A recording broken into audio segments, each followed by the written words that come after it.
into this here for a moment. And so we're going to be talking about King David. And obviously King David is a character that many of us know. We've heard all the stories about King David. I want to share a story on the lesson of the threshing floor. So this is a story in King David's life where he comes to a place, it's called the threshing floor, and if we miss this, you might miss the entire lesson around King David's life. And I don't know if you know this, God was gave a lot of praise to King David. And we're going to read this here, and before we get to 2 Samuel 24, I want to open up right here with Acts 13:22, which is, I believe, God's thesis statement over King David's life. And I love this. I mean, think about it. If you get to the end of your days and you meet God, what is the thesis statement? What is he going to say about you and me? And King David says this, that after removing Saul, which was the previous king, God made David their king. God testified concerning him. And I love this. This is the thesis statement. This is what I think about David. If anyone has any questions, I know David made mistakes. I know you've made mistakes. I know I've made mistakes. But if anyone has questions, God says this about him, testifies concerning him. I have found David, son of Jesse, a man after my own heart. And this is my favorite line. He will do everything I want him to do. He will do everything. I want us all to read that together. Just the word everything. He will do everything I want him to do. I love that. It's not like King David's like, oh, I'm going to give you a little bit of my life. No. Everything's up for grabs. Anything you need to talk to me about, God, you can talk to me about. Anything you want to change in my life, you can change. Anything you want to pivot in my life, you can pivot. He said everything he handed over to God. And I know a lot of us in modern culture, we think it's really easy for us to think at times, and I'm so guilty of this, to think that if I check a few Christian things off the box, I've given him everything.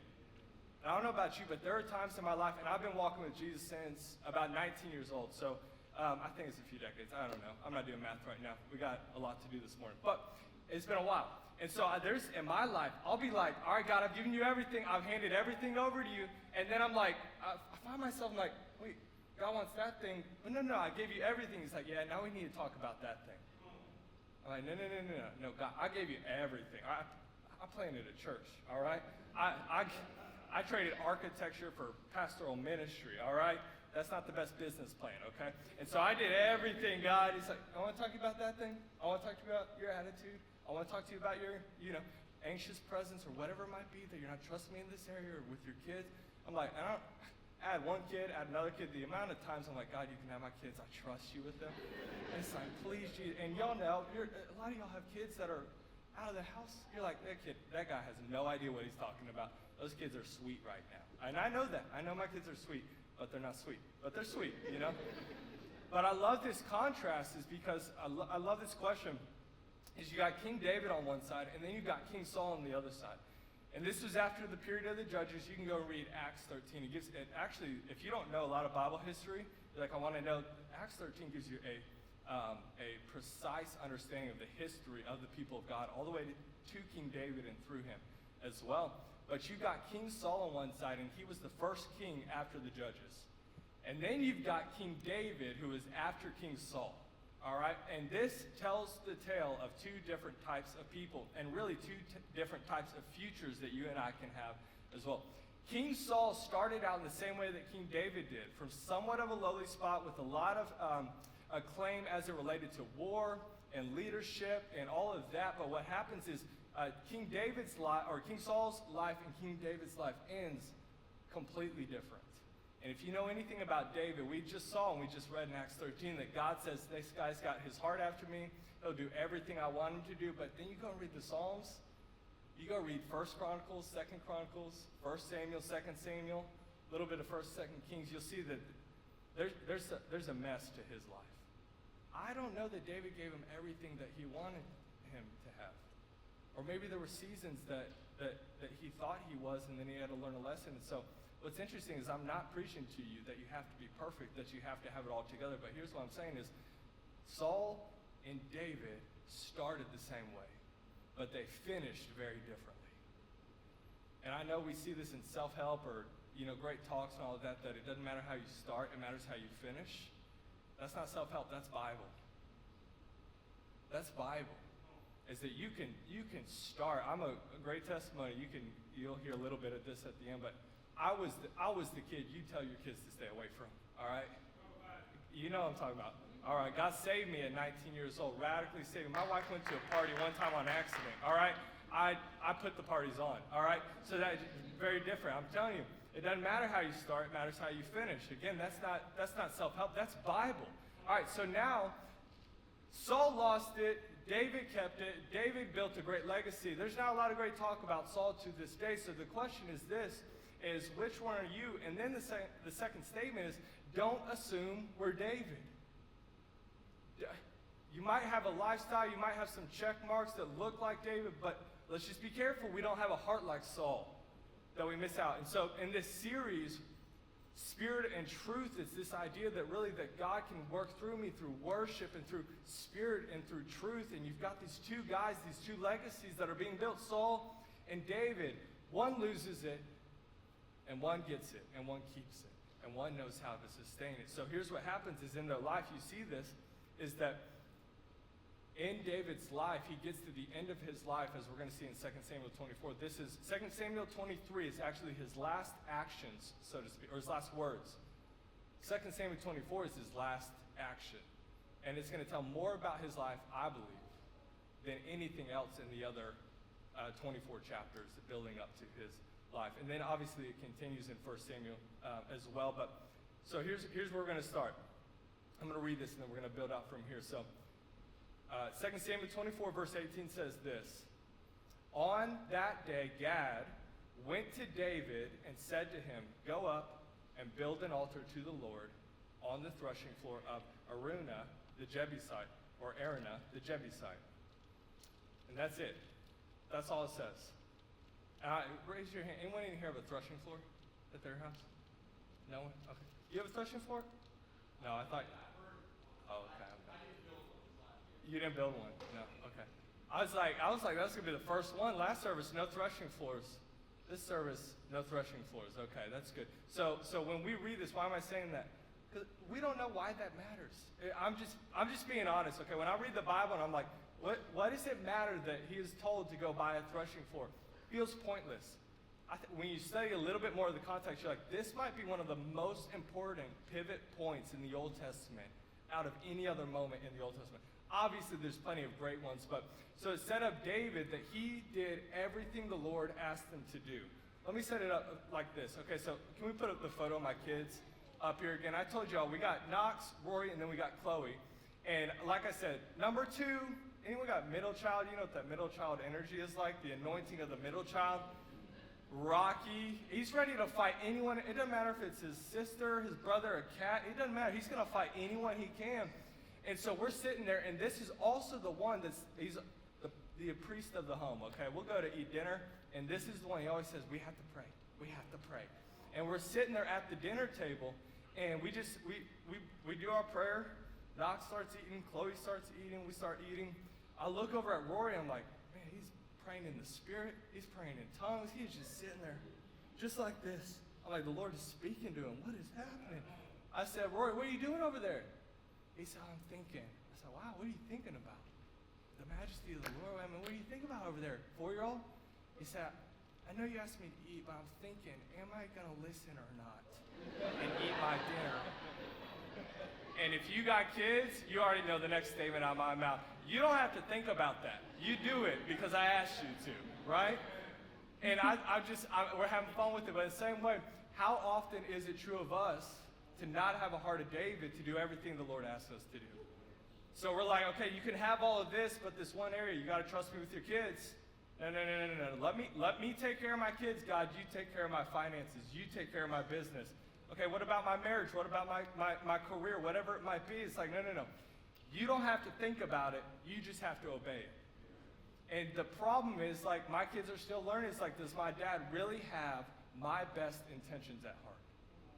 Does he really have what's best for me in his heart? In the same way, the reason I think we'll hold things back from the Lord or withhold trusting him in our finances, trusting him with making that invite, stepping out and inviting somebody at our work, whatever it might be, trusting him with something we're trying to problem solve, but promise you, there are things you can't solve without God. You got to hand it over to him. You got to say, I don't know how it's going to work out. I don't even have to think about it. I'm putting it back in your hands, God. I'm going to do everything you want me to do. Why? Because we want God's favor on our life. You cannot lose, thank God you cannot lose your salvations. Jesus paid for your past, your present, and your future sins. That's why we're here today celebrating this. But you can lose seasons in your life, favor of God, the blessing of God in different areas of your life. And David and Saul are a great masterclass on what it looks like to get it back, to keep it. David messed up royally. That's the story we're talking about. And the reason we're talking about this is because it's not pastors, it's not staff at church, it's not great political leaders that need the favor of God. It is the mom on a Tuesday trying not to hurt her kids. It is the dad on a Wednesday coming home, trying to leave work at work and be a blessing at home at the same time. It's the business owner that's saying, I don't just want a good business, I want a God-honoring business. It's the guy that says, I don't want a good marriage, I want a godly marriage. I don't want good kids, I want godly kids that can stand up to the bad influences in culture. That I know God brought my kids for this time in history, but I need God to bless them. I need God to give favor on their lives because there's some things I cannot do without God. And so there's some things in my life there's things I don't even know that I need God's life, or that I need God's favor on, but I know I need his favor all my whole life. And what I don't want us to do is to become part of this cultural Christianity that just checks off a box and says, I've done the things, I've done what I'm supposed to do, I've checked off this box, and then we get to heaven, and this is not in the Bible, but let me just paint this picture. Though we get to heaven and we all see a what if reel, where God says, what if you surrendered all of your life to me? What could have happened in your home? What could have happened in your business? What could have happened in your peace, in your confidence, your joy, your livelihood? What could God have done if we gave him everything? And I love that God gives us David because David was a mess up just like me. But David listened to God and got it back. So number one, what did he do? He had to learn to never forget his source again. Never forget your source. 2 Samuel 24, verse 10, it says this, that as David had, it says this in verse 10, David was conscience-stricken after he had counted the fighting men, and he said to the Lord, I have sinned greatly in what I have done. Can I just pause right there for a moment? I love that he said, I have sinned. I'm not going to go so negative, all right? But let me just say, I think too often we call sin a mistake. I'm not trying to bring back the purity culture, all right? I'm not trying to bring purity rings, all of that. Not bad. I'm just saying, sometimes we got to call sin, sin. I missed the mark. God, you had more for me. I messed up. I said something I shouldn't have said. I did something I should have did. I doubted you in a place I shouldn't have doubted you. He said, I've sinned greatly. So how did he sin? Well, if you go back in time to 2 Samuel 5, when David gets installed as king over Judah and over all of Israel, it says that the reason they asked David, this is important, watch what happens. The reason they asked David to be king is this is not on the screen, but you can find this in 2 Samuel 5. They said this, in the past, while Saul was king over us, you, David, were the one who led Israel on their military campaigns. David got to the place in his life, at the end of his life, where he saw this moment right here. Why was he conscience-stricken? Because he knew God was starting to turn the tide of favor against David. And he felt, okay, now there's some battles that are coming against the people around us. I'm going to have to do a count of the men that can fight, because if God's going to leave us, this is on me now. And they do a 9-month count of all the men, 1.2 million, scholars say, men that they counted over 9 months. I don't know if you've ever sinned and it took you 9 months to figure out, oh, I made a mistake. I sinned. That's where David is. And they warned him, his counsel warned him not to do this. And David goes through the cycle. You can actually, if you want to really go into deep dive, Deuteronomy 8 gives a great cycle of this. And I want to show you all this on the screen, is that everybody, David and Saul started this way with humility in their life. And the humility breeded obedience to God. That I'm going to do what he asks, I'm going to listen to God, I'm going to obey God. And if I obey him, what does God do? God blesses me. And we'll talk more about what that means, okay? but he blesses me in my life. So Saul and David increased in influence, increased in number, increased in blessing. Now there's two different, let me say, they both had this desire, and at many times they had this next step, which is after all of this happens, I'm going to trust in God more. So I was humble, I obeyed God, it worked out for me, so I'm going to trust God more. Right? And that's the cycle we all want to be on. And David and Saul both started from a low place. They both knew God got them what they had.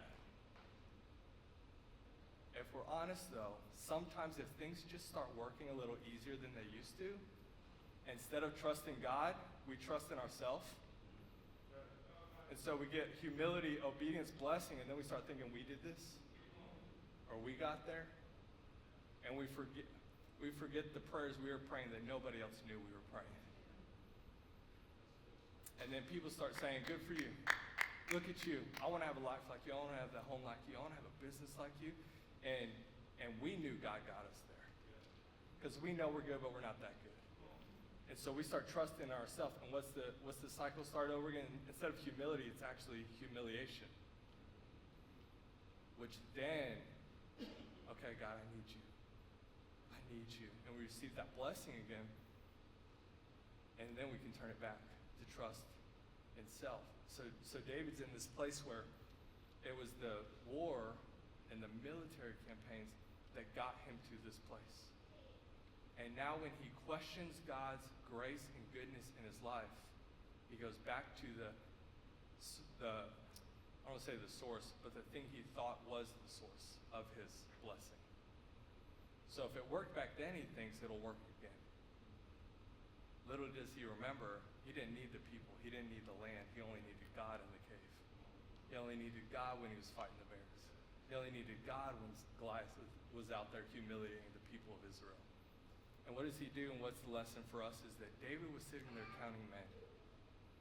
So the question is simple, is what are you counting on?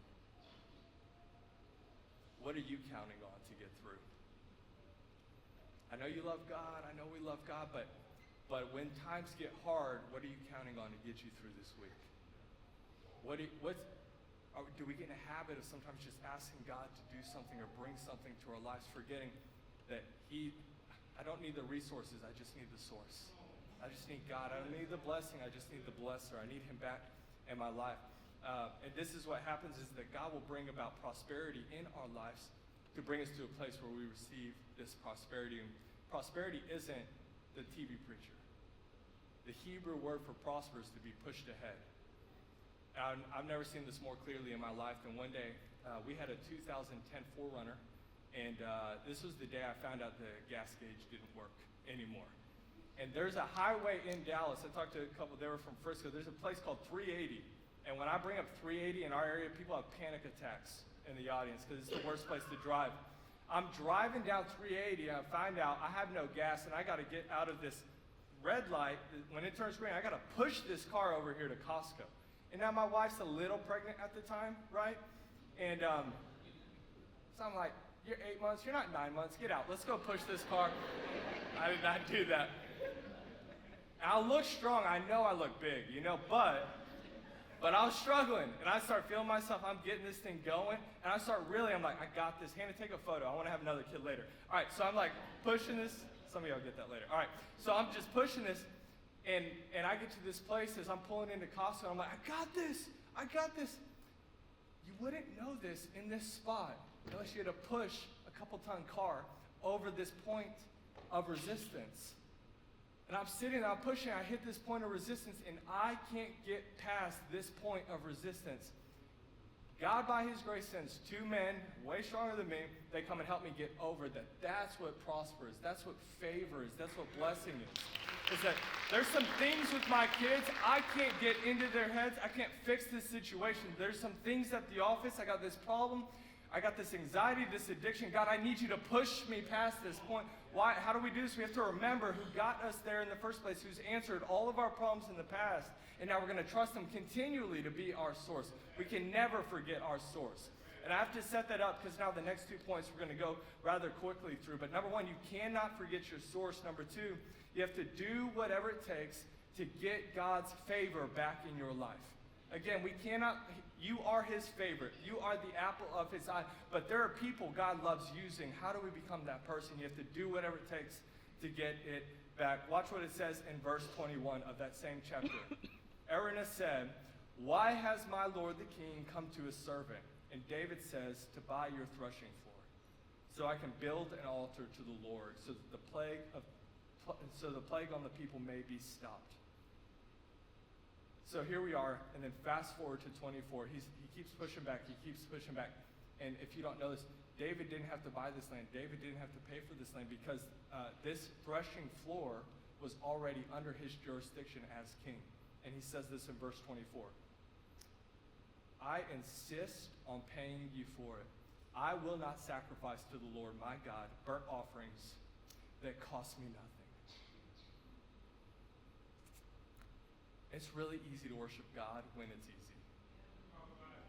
It's really easy to say, "I trust God, I believe God," when it's easy. I don't know if you know this, there's a scripture that's like, "I believe God, I'll do whatever it takes. I believe God, I really believe in God." Go and read James. Even the demons believe in God. And they shudder. Demons are more afraid of God than us. I'm not saying you should be afraid of God, I'm just saying God's big. We do student groups sometimes, and they say, "Why should we be afraid of God?" I was like, if God's not on your side, you should be very afraid of God. The demons have better theology than some of us, and they shudder at God. And some of us, God will ask us to do something. It's like, "Yeah, I believe you, but I don't think I need you. I'll call you whenever I'm in an emergency." No.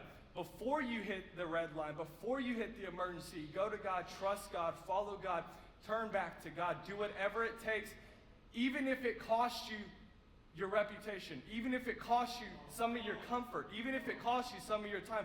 Do whatever it takes to get God back on your side. Not that he's against you. I'm just using this to emphasize this idea. I heard a business leader say this one time. He said, "I'm afraid of nothing, but I am afraid of losing God's favor. The second I lose God's favor, I got no chance in this world." So I'm never gonna forget my source. I'm gonna do whatever it takes to get it back. And number 3, I'm going to worship with what I have left. This is probably my favorite section of Scripture in the Old Testament. If you're going to pin me down, what's your favorite? I know you wouldn't do it. What's your favorite? I would say this one right here. That's my favorite. Oh, I love this so much. Okay, so here's David. Imagine David's life for a moment. If you don't know David, I'm just going to walk you through this scene as we begin to close this morning. King David didn't start out as a king, all right? He was birthed. He was born in a family of a bunch of other brothers. And King David is a young child at this time when King Saul is reigning and ruling over Israel, okay? And as the torch is being passed from Samuel, or King Saul rather, to King David is just working out as a shepherd with his family. Samuel the priest hears from God that he's going to go to Jesse, and he's going to anoint one of the children of Jesse is going to be David. And so the father, think about how little influence. Think about where David started. He's out on the fields. He's working his job. He's honoring his father. His father, Jesse, looks over all the other brothers. We know this story, right? But let me just set this stage, okay? Little David gets passed over by his father. Samuel says, "None of these are the ones that are going to be the king to come. Do you have any other sons?" David comes out and he gets anointed. He's still not doing anything other than serving his dad at this time. For about a little over a decade at this time, he's still serving his dad. He was about a teenager when he gets anointed. Okay, so David is in this scene where he gets anointed. Then he grows up. We all know the story where he defeats Goliath and everybody is watching. David goes from a nobody with nothing, with a great anointing, with a little influence, kills Goliath, starts to get a little bit of influence. So then King Saul brings David into his house to become a confidant and to play harp to bring King Saul peace. But King Saul has this song echoing in his head that the whole community is singing, is that King Saul has killed his hundreds, but King David his thousands. Or his thousands his tens of thousands. And so what ends up happening is future David is sitting there serving the future King Saul. And he runs for his life because Saul wants to kill David. and he runs to a cave. And you would think at this time he loses his influence. He actually begins to gain it even more because 400 men go with him to the cave, to a place where there's nothing and no one over there and no resources. His influence is still building. And he doesn't go to harm. He doesn't come to kill Saul. Now this is where it gets interesting. Little shepherd boy gets a little influence with Goliath, starts serving the current king, goes out on the cave, and then what happens is the torch gets passed from Saul. 2 Samuel 5, they anoint David over Judah. So now watch this. Shepherd boy, now he's got some influence. Now he's got some land. Not only Judah, but now Israel. They're giving him north and south. They're giving him the entire place, and he is king over all the people. This is the precipice. This is the point of his life that he had been working for. All of his influence had been built. He starts pushing back the Philistines. He starts pushing back the Amorites. Starts pushing back the Arameans. He starts pushing back all these people. Territory starts expanding. David has everything he could ever want, and he starts to think, I don't need to trust in God. I'm going to start trusting in myself. That what got me here was me. It was never God. He has all of this influence, and watch what happens. God comes to him and says, there's a plague going to come, and I know you built this over 30 years, but you're going to lose everything you had in 3 days. And the plague starts to devour all the influence David had, all of the favor David had, all of the blessing he had worked so hard for 3 decades to build. He loses it in 3 days. And some of us might be there today, that I started strong. My marriage started great. I thought this was going to work. I thought my kids were going to be on the right track. And here we are at the point where everything I worked so long to build is gone. And what does God tell David? Go to the threshing floor. I.e., go to the last thing you have left. Worship me with the one thing you have left. See what happens from this simple place, this place that we would think, oh, it's a little step of obedience, a little thing, it's not enough to do much. You know what happens on that threshing floor? I'll get ready for this. This is where Solomon, his son, would build the temple of God to serve the people of God for hundreds of years. Oh, I think you missed it. He worshiped God with what he had left. I know you got a kid that might be wayward. They have no faith. They're with the wrong people. Let me ask you as a parent, do you have a little bit of faith to pray for them? Worship God with what you have left. I know you might be in a place right now in your marriage. It might be on the rocks, and I'm praying for you. But also, do you have a little bit of time left with this spouse to get some things right? Can you worship God with that little bit of relationship you have left? I know we got a little bit of breath in us. Maybe we got 5 seconds, 10 seconds. Maybe we got a lot of years ahead of us, but we got 10 seconds right now. Can we give God praise with the time that we have, the breath in our lungs? I'm so passionate about this. This is my life. This is my life. We moved from Colorado when my mom and my dad got a divorce when I was 4. My brother was 3.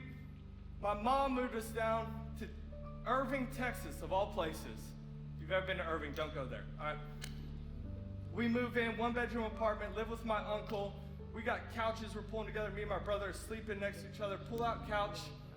Living on food stamps. My mom's getting her master's degree. Her just finished her bachelor's degree. Throwing newspapers to pay for just to get us going. She had a TV. She starts turning on preachers on TV. She has words. She has a voice. My mom started becoming a prayer warrior in that home. I hate this prayer. I'm so glad she prayed. She said, God, would you make my son sick of his sin?